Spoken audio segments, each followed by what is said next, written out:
I got 1,090,200. That's right. So this is about 1 million. Okay. So that would be approximately the value of fecundity corresponding to that group. So whatever the beta was for that, if the population size for that group is about 200,000, that's what you would obtain. That value of beta is about 1 million. Okay.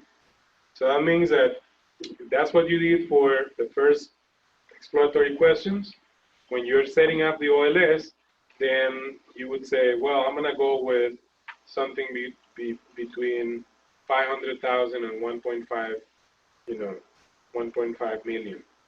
Okay, if your previous value was 1 million, so you can use that value to set the lower bound and upper bound to be, can be wide, like a range that is wide enough, but you can use those values of fecundities to kind of define what the lower and upper bounds are for the OLS.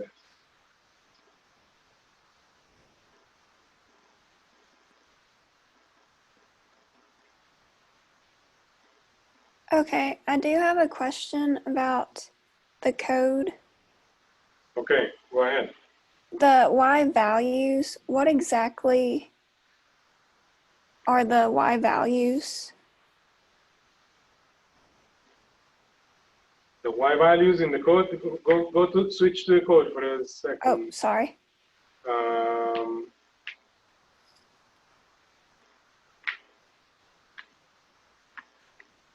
This Y vals, Yeah. that is the, okay, that is the data. So scroll down. What is the objective function? The sum of sums of squares.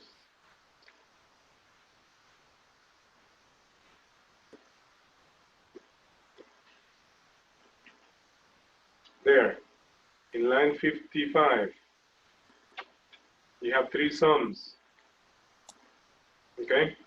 Because in this code, there were 3 data sets, or there were 3 groups. So okay. the Y vals is what the mole is being compared to that time series. So the Y vals 1 have Y vals 2 and Y vals 3. Each of them is a time series for the size, for the population size of that group. So if you have 12, then your line 55 here would have a sum with 12 sums, not just 3, but 12 sums.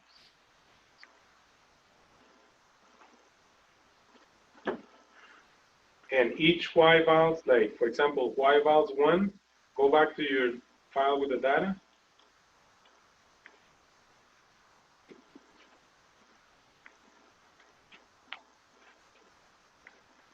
And switch to the tab that says population.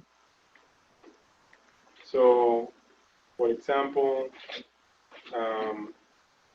if you decide that you're using all the data sets, that's fine, but if you decided that you're using just one, like this would be one of those Y vals, this column. Because that's the column, that's the population size for that group, right? Yeah. So that would be one of the columns that would be stored.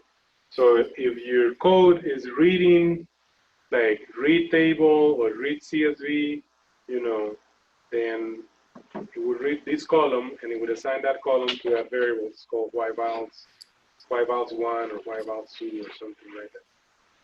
Okay.